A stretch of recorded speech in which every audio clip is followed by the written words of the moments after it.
Hey guys, I'm Jody. I'm Justin. And we are Board Game Perspective, and today we are doing another mini review. And we got these 4 games here that we're going to take a look at. And there's a lot of differences between these games. And all these games were sent to us for review by the various publishers.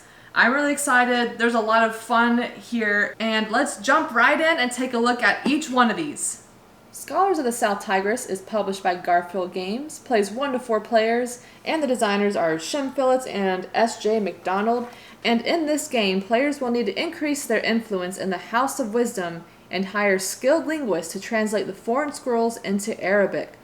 The object is to get the most points, and points are gained by translating scrolls, increasing knowledge in various areas of science and mathematics, influence the 3 guilds, and by retiring translators after the years of faithful service. So in this game, players are going to be taking turns back and forth, and everyone's going to have their long board with action slots.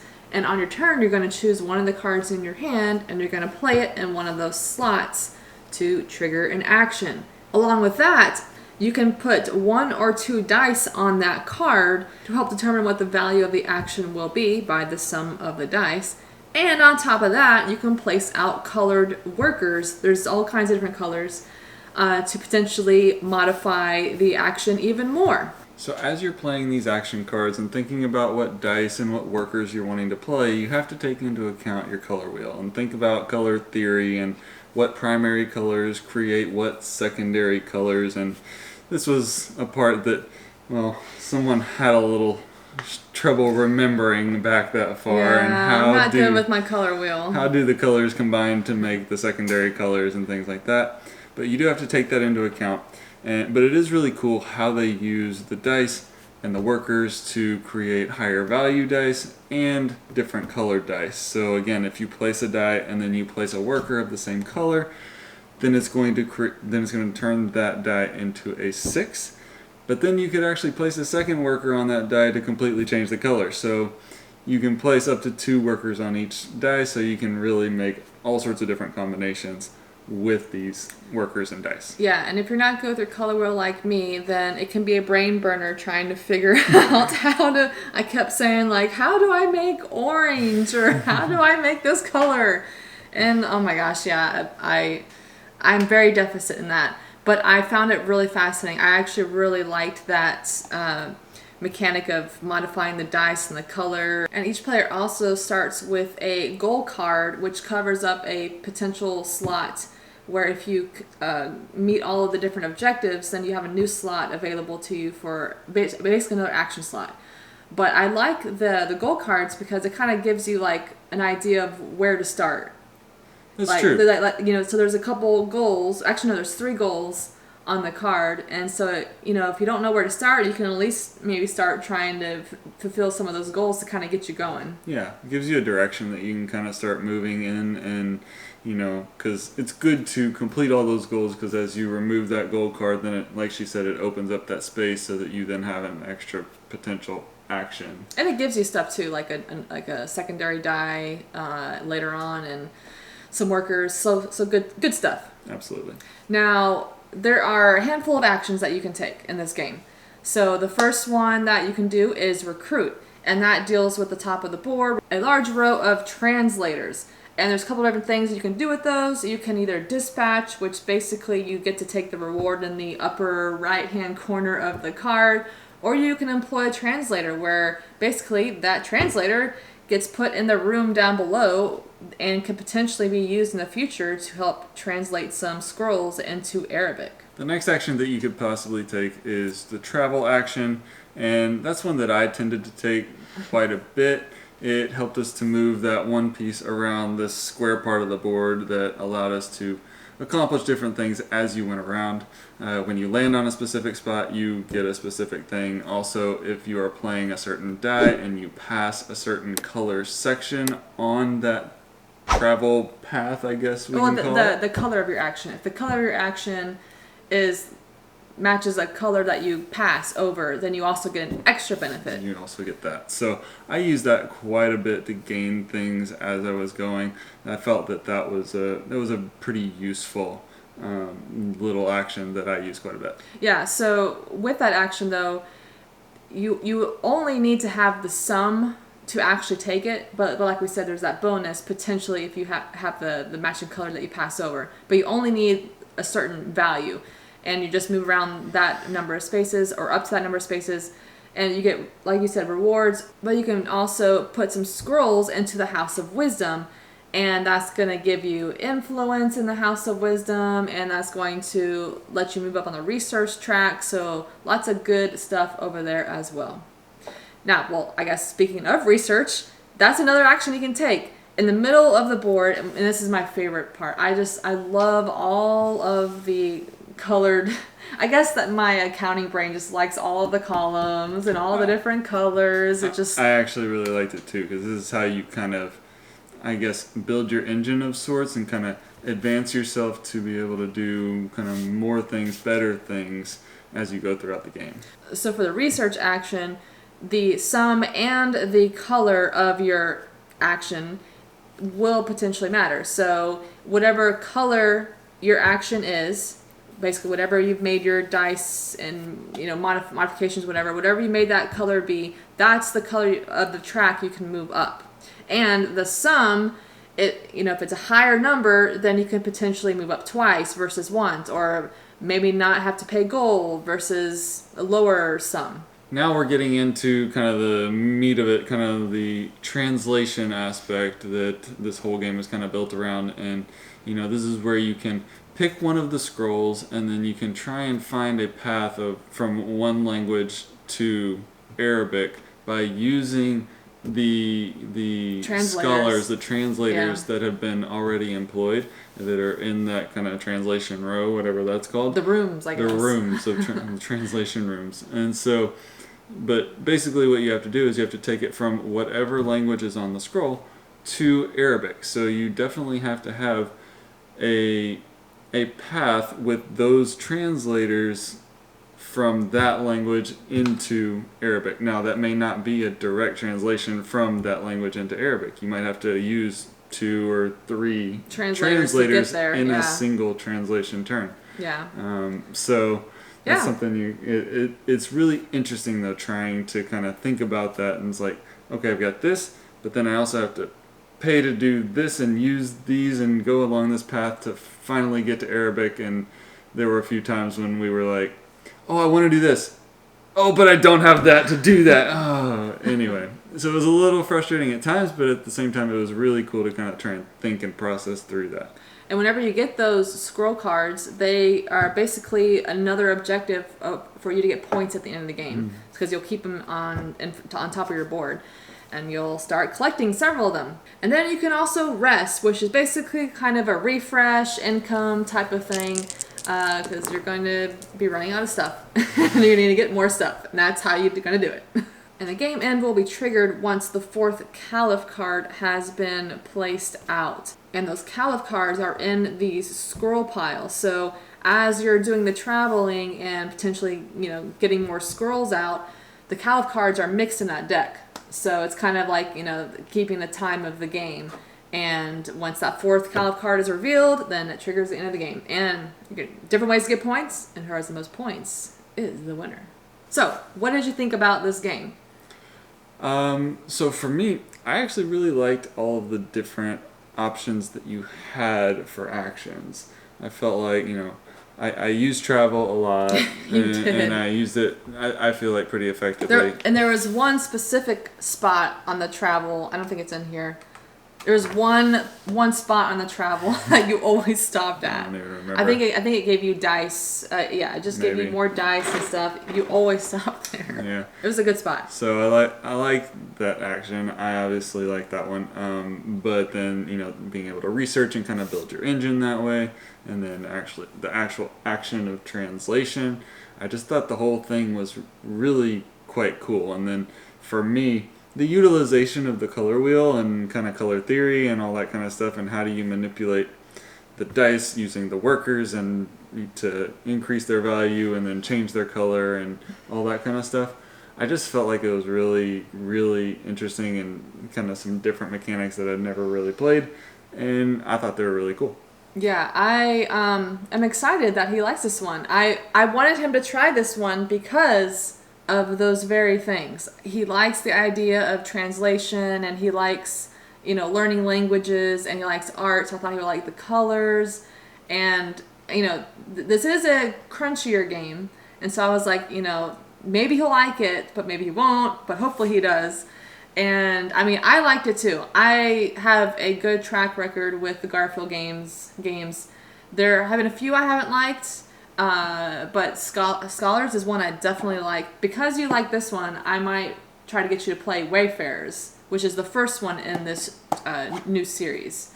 I had been scarred by the other Garfield games, so I was Not all very of them. No, the West Kingdom. You didn't like the West Kingdom ones. Yeah, I was very tentative and not really excited to go play this one going into it, but definitely worth the play. And this has the bag building mechanic as well with the dice, which we tend to like that as well. Yeah. I will say, I heard a lot of people talk about, oh, this is going to be like really heavy, like really crunchy compared to some of the other Garfield games. I didn't think it was that bad. Like, yeah, it's a crunchy game, but I didn't think it was like, oh my gosh, this is like super heavy. I didn't get that vibe at all. I thought it was, similar to some of the other ones I played. I played harder games than this one for sure. So And I felt like also the actions were eventually pretty self-explanatory, and it was just kind of planning things that was probably the crunchy part of it. The actions themselves are pretty straightforward. Yeah, and I also really liked the production overall. I thought it was just beautiful to look at on the board. I just liked everything about this game. I thought the mechanics were good, the production, just the gameplay, just having that research track in the middle, just those vibrant colors, it just makes it pop. And I love games that are, one, good mechanics, good gameplays, but also just looks really pretty. And so I really like this game. So I guess it's a good rating for both of us. It's a winner. Definitely one to check out, Scholars of the South Tigris. The Hunt is an asymmetrical duel where one player will assume the leadership of the British Royal Navy, while the other player will represent the German Kriegsmarine. Each player has a different goal. The Hunt is very much a card-driven game, and it's a two-player asymmetrical game. So with this, there are different ways that each side can win. The Germans will win if they can sink 5 freight ships of the British. And if there happens to be a final battle, if they win through the final battle, then that's another way as well. Now for the British, if they can manage to get 5 of their freight ships to their destinations, which is the more unlikely scenario, then they can win. But if they are going around searching and they find the Admiral Graf, I can never say it. Graf Spee. That will trigger a final battle. And if they win through the final battle, well, they win. They win. But there's also another scenario where during the battle, if the Germans play... You gotta explain. I can never say these words. The scuttling at Montevideo. No. If the British play that card and the Germans play the Montevideo card, that's correct, the British will win. That's right. That's the scenario. So there's like a few different ways that kind of things can go down. Yes. Now, if you do happen to land in the middle of a battle, then what you're going to end up having is each player is going to have 5 cards in front of them, and you're going to use the action points on those cards and try and have 5 different duels with the other person, and whoever lays down a card that has the most action points on it, they win that duel. Whoever wins the most duels wins the battle. Yeah, so you're going to be, keeping track with the little damage markers, and whoever has the least amount of damage will win. And I believe the tie went to the British, right? I think that's correct. So with these cards, you're going to be playing either for the event, which is like an ability on the card, or for the action points. A card might say 3 or 4 or 5. That will be the different action points you can do, because each side can spend those to take actions. For instance, some actions the Germans can take are movement. So, for instance, if you want to move 3 spaces, it costs 4 action points. Yep. You can search and attack. So, if they're on a location of one of the freight ships, they want to try to sink it, they can search and attack. And with that, though, you will have to roll a dice, and if it's 5 or greater, then that will be a success. But you can also use your airplane to help modify the dice roll, which increases it by +2. Mm-hmm. And as the Germans, you can also repair your plane to use it for the future, which is a whole other thing as well of rolling the dice. And then you can also potentially save some of the action points for the next round. For the British, there are some similarities. So same type of thing with movement. You can move your forces around, spending different action points per movement. You can also search and attack because you're trying to hunt down the Admiral Grafsby. And you're also doing a search and attack scenario where you're rolling your dice, trying to get a 5 or plus to have a successful search. And if the if the Admiral is there, then it triggers a battle. But you can also spend action points to play the intelligence on the cards, which will potentially increase the die roll value, and might make the Germans put out hint markers because the Admiral Grafsby is hidden. So the Germans are behind the screen with their little pen and paper keeping track of what hex the Admiral is in. And if the British make the Germans put out a hint marker, it has to be on or adjacent to where the Admiral is. So you can try to figure out where he might be. And there's also ways to get more forces out for the British using some action points. And so on each player's turn, whether you're the Germans or the British, you're going to be playing the card for one of those scenarios that we talked about, and you're also going to be redrawing to your hand limits. Now, the British is 5. The Germans could be 5.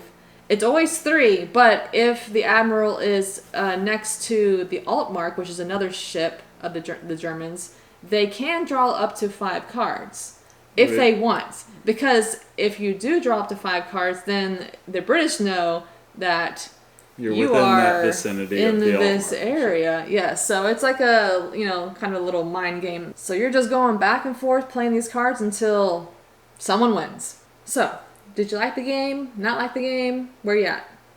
So typically when it comes to 2-player war games, that's kind of right up my alley. This one, not so much. I really did not enjoy this one very much. And I know certainly the first game we played was just like, it went so fast, and I was like, well, that was really anticlimactic. And we were hashing out the rules. And I was just like, I was like, okay, well, let's play it again and let's see if I like it any better. I really just didn't, and I think part of it had a lot to do with, I went into this game thinking that it was more of like strategizing and things like that, but there was a lot of luck involved here. And let's just say I got extremely unlucky a lot in this game. We played this game many times, and you played like both sides, and he had some pretty bad luck. I was very frustrated. Yeah, so, okay, here's where I'm at with this game. I enjoy it, but you have to go into this with a mindset of being okay with some luck, okay? Because some big things will come down to dice roll. All right. Now, there is a little bit of strategy. You're trying to, when you're playing the British, you're trying to hunt down, like trying to figure out where your opponent might be going with the Admiral. I really enjoyed that. I enjoyed the hunt, trying to figure out where the Admiral was. Or being the Germans and trying to, outwit you on where my Admiral might be, and still trying to sink freight ships. Yeah. I really enjoyed that. I had fun. I really liked the cards. I liked that they were large cards. Just something nice. And I enjoyed, the different abilities on the cards, figuring out if I wanted to use the ability or the action points. Because sometimes when you use the ability of the card, it's removed from the game. Now, I liked a lot of it. Now, yes, there is some luck. And sometimes it was frustrating. Sometimes I was having some pretty bad dice rolls. Because, like, for the search and attack actions, you have to have a 5 or plus, 5 or 6 roll. And of course, you can modify it some, but still, even if you modify it to like 3+, and you're rolling 1s and 2s. How many times did I roll 1 in one game? Well, there was a stretch where both of us, like, it was a long, like this. Okay, this game is supposed to be, what does it say? Oh gosh, It was 20 to 45. 20 to 45 minutes. One game we had took a long time because we both were Our luck was simply just terrible. Yeah, I mean, because I knew where he was at, but I wasn't able to get a good roll. And if that scenario happens, the only other way to for the game to end is for all the British freight ships to get to their destinations, and they move up once on your turn, so it takes a while to do that, and you only have like 2 out at a time, sometimes maybe more, but usually 2. So it can take a while if both sides are having some bad luck. Yeah, and I felt like not just the luck, but also I don't tend to love games where there's a lot of text on cards. There are some games that I can get around it, but this one, it had a good amount of text on cards, and for me, I just don't love sorting through a bunch of text and trying to figure all that out. Just not my preference. So that was another reason I don't like it. On the other hand, love the artwork. I think the artwork is really good. It was really, good. really good. And the game, though the board is pretty simple, it's just a bunch of hexes. Yeah, I thought it was a good production overall. I thought it was really well done. But yes, you better go into it knowing that there is luck involved and that you are going to be unlucky. Sometimes, yes. So if you like 2-player war games and you don't mind having some luck, just for some fun, then this might be one you want to try. So I liked it way more than he did. But that is The Hunt. Welcome to the North Pole. After the Christmas season is over, Santa always takes his own holiday, somewhere sunny and warm, and he brings along the most industrious team of elves as a reward. Can you lead your team of elves to win a vacation with Santa? In the game Santa's Workshop, which is published by Elf Creek Games, designed by Keith Ferguson, and plays 2 to 5 players. So Santa's Workshop is obviously a Christmas-themed game. Obviously. So, in this game, there is 2 different modes. There's the standard game and there's the advanced game. So we'll be talking mainly about the advanced game, but the standard one has some similarities. It's just more streamlined, simpler, more of a good entryway into this game, I would say. Gives you a flavor of how the game is kind of played and structured. But there are some differences. Certainly some differences that make the advanced mode a little more thinky. Right. So in this game, there's different ways to get points. You are trying to make toys, and in order to make the various toys, you have to collect stuff to make them. So the elves need to gather things like materials and tokens, and you're going to different material shops, assembly hall, trying to collect things. And when you go to the material shops, you can potentially get an upgrade for your elves. So you can actually specialize your 3 different elves. And with a 2 and 3 player game, you might have some modifications. For instance, when we played a 2-player game, we had Santa's helpers, so it's an extra worker. But for the specializations, it's only for the elves, and you can do those training upgrades. Now with the assembly hall, where you get assembly tokens, there are 3 different spots, and the first person to go there will get some tokens, and then the second person that goes there will get tokens, but also might be able to get help from the previous elf to get additional tokens. And if that elf does help, then the previous player will actually get victory points. So it's like a trade-off. Do you want more tokens and potentially help the other player get more points or not? And then the third slot is the same scenario. Now there's also a place on the board that you can go to gather coal. Now you're going to need some coal in order to get certain things like going and getting reindeer and things like that. Now you'll also be going to the mailroom to gather toys that you're going to want to assemble later in the game. Yeah, so you can have a max, I believe, of 5 unfinished toys out at a given time. Mm-hmm. So building all kinds of things with your elves. Now, there's also the Christmas tree, which I enjoy, where you get to put ornaments out and basically get goodies on the ornament itself and on a spot you're covering on the Christmas tree. And then you can also go get reindeer, and that's kind of a set collection thing. So if you have, a certain amount of reindeer at the end of the game, you will get points, but they have to be different kinds of reindeer. And at the end of every 3 days, there will be a Santa's inspection to see who has the most Christmas cheer. And you'll be figuring out how many completed toys and how many ornaments. It kind of varies a little bit between the standard mode and the advanced mode. But with the advanced mode, it's, the number of toys and how many Christmas ornaments you have out on the main board.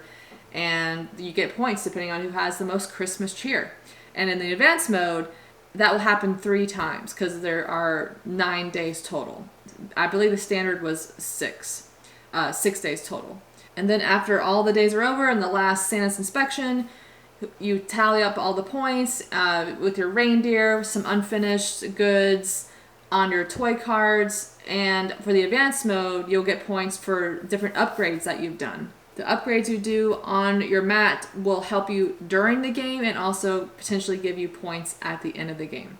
So, with all that, what did you think of this here game, Santa's Workshop? Obviously, it's a beautiful production, just like we said in the beginning. Their artwork is fantastic. The theming of it was pretty great. It's got the 2 modes, so you've got different ways that this can be played for different levels of players. Yeah, playing both of the different modes, I actually enjoyed both of them, and I felt like they were a decent amount different to feel like two games in one box per se. I mean, there are differences, but there are also a lot of similarities. So it's like in between of that feeling of two games in one box. Yeah, like I said, the more standard version gives you that flavor of the game and kind of that intro into it, but there's enough differences that, like she said, where it does almost feel like as you move up to the advanced version, there's some similarities, but then there's a few of the mechanics that completely change, so it makes it almost like a different game. It feels different. So I actually enjoyed that. I liked having the 2 different options there. So I think this is a great little worker placement game. Very thematic. I'm gonna be so excited to play this every Christmas. Like, this has to be played every Christmas. Maybe Christmas in July as well. I love Christmas in general, and so I was so excited to try this game. And I was not disappointed on any front. The production was great. It was very thematic. The gameplay was great. I liked everything about this game. I thought it was a good game. It was fun. I would absolutely play this again every Christmas. Probably not Christmas in July. But certainly every Christmas I would be willing to bust this out and get that feeling of a Christmas game. But you don't have to only play it around Christmas time. No, but like I said, it was a good game. I wouldn't call it my favorite game in the world or anything like that. Well, I love it, and I would play it anytime. That's Santa's Workshop. Oh no, Volcano, the treasure-seeking, lava-dodging game. Climb the legendary volcano, dodging lava balls and hiding behind boulders in a race to collect all your treasures first. So this game is published by Buffalo Games and Puzzles and designed by Phil Walker Harding, and plays 2 to 4 players in around 20 minutes. So this game is a family weight game full of dropping lava balls. So each player has their climber cards, and on your turn you're going to be playing one of those cards. And you're going to be fulfilling the steps in order on the card. So first you're going to be placing out the climbers, and then you might potentially place out boulders, and then lastly you're dropping the lava balls. Yeah, so the way it kind of works is it's going to tell you which climbers you can move, and then it's going to tell you whether or not you place the boulder, and then it's going to tell you at what spot along the top of the board you're going to place those lava balls. So you're kind of having to figure out where you're going and where that lava ball is going to drop and see how you can kind of avoid them. Yeah, trying to not have your climbers in the path of the lava balls. Yeah, but of course the ultimate goal of this game is to try and collect gems as you're going up the mountain. So you got to collect a certain number of this kind of gem, a certain number of this kind, and then one of the kind of like ultimate at the very top diamond gems. And the first to collect all the gems is the winner. Of course, there's lava balls falling down the mountain. Yes, and your climbers will get hit. They will get hit. And if they get hit and fall all the way to the bottom of the volcano, then you get to draw a gear card. And those gear cards can be very nice because you can have a higher action power, I would guess you could say, where you're potentially more climbers. You can place out more climbers and they can move more. Because whenever you place out the cards, it'll say like, B4 or something, and that's how many spots you can move the climber up the volcano.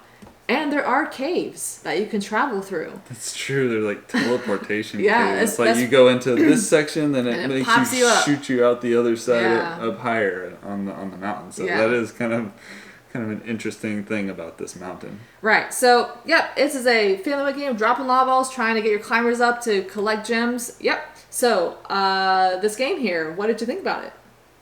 It's just fun. It's just a for those of you that like The Price is Right. It's just like a little plinko board where you're dropping stuff down and watching it fall, and your climbers are just dying as you go. No, but you can try to like strategize a little bit by, not choosing cards that drop lava balls where your dudes are versus other people, or trying to get behind boulders, or I actually thought there was some strategy in this game for sure with what cards you play and what you're trying to do and such, but this is just fun. I like this game a lot. This is going to be a fun one to bring out for, like I said, family weights. I want to even try to get my parents to play this game. I mean, it's just a good time. Goofy game nights for that kind of crowd, that just likes to goof around with games and stuff like that. This is definitely one to check out, in my opinion. If you like lighter family weight games, this one is a blast. So, this is definitely a fun game, and if you're interested in climbing a mountain and avoiding falling lava, this is a game for you. No, Volcano! Oh no, Volcano. I hope you guys like it. Go check it out. And there you have it. That is our thoughts on these 4 games. Let us know in the comments which of these 4 interests you the most. But thanks guys for watching, and we'll catch you on the next one.